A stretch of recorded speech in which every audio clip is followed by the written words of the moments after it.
Présenter un petit tour de Montaïm, donc avec un jeu de cartes.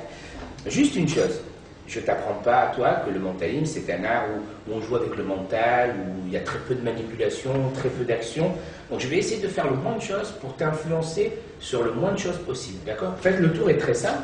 Pour ça, j'ai besoin d'un jeu de cartes et surtout important, j'ai besoin des 4 rois, d'accord? Que je vais mettre là, mais je ne vais même pas te dire lesquels c'est. Bien sûr, tu sais que c'est le pique, le cœur, le trèfle, le carreau, mais je ne te dis pas lesquels rois, d'accord? Je ne te dis pas dans quel ordre sont ces rois-là. L'effet est très simple. Est-ce que, s'il te plaît, tu peux prendre le jeu et tu mets tout le jeu derrière le dos, d'accord? Et maintenant, je vais te proposer de faire un petit jeu. Je vais te demander, s'il te plaît, de prendre n'importe quel roi, d'accord? Je ne te dirai pas lequel, tu prends celui que tu veux.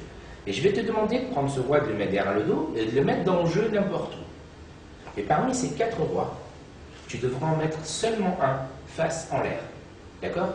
Et celui que tu mets, tu ne me dis pas lequel. Donc tu peux mettre celui-là, celui-là, celui-là, celui-là, mais à aucun moment tu me dis « Ah, c'est celui-là que j'ai mis ». Tu fais ce que je te demande. Donc tu prends le premier roi, tu veux le mettre face en bas, tu le mets face en bas, tu veux le mettre face en l'air, tu le mets face en l'air. D'accord? Tu mets tous ces cartes-là dans le jeu n'importe où. D'accord? Tu ne dis rien du tout. C'est vrai que c'est pas évident derrière le dos, je pense que tu es un grand garçon, tu vas y arriver. Ok, maintenant tu ne ramènes pas le jeu, s'il te plaît. Est-ce que tu peux remettre le jeu dans l'étui? Tu mets bien dans l'étui et tu fermes dans l'étui. Et une fois que tu as fini, c'est compliqué. C'est le but du truc, c'est que ça soit très compliqué et impossible. C'est bon, tu passes le jeu ici.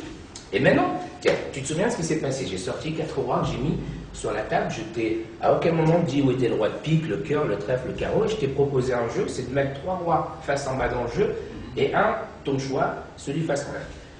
À ton avis, quel roi tu as mis face en l'air? Parce que je ne t'ai pas demandé de choisir un roi, mais maintenant tu vas me dire le roi que tu veux. Le roi de pique. Tu ne veux pas changer. D'accord? J'ai rien dans les mains. D'accord? Je vais essayer d'y aller le plus lentement possible. Je te montre ce qui s'est passé. Vraiment, on y va. Rien dans le jeu. Une seule carte dans le jeu face en l'air et c'est bien le roi de pique. La carte que tu as choisie, bien sûr, pas de carte collée, pas de rolling fluide, rien de spécial.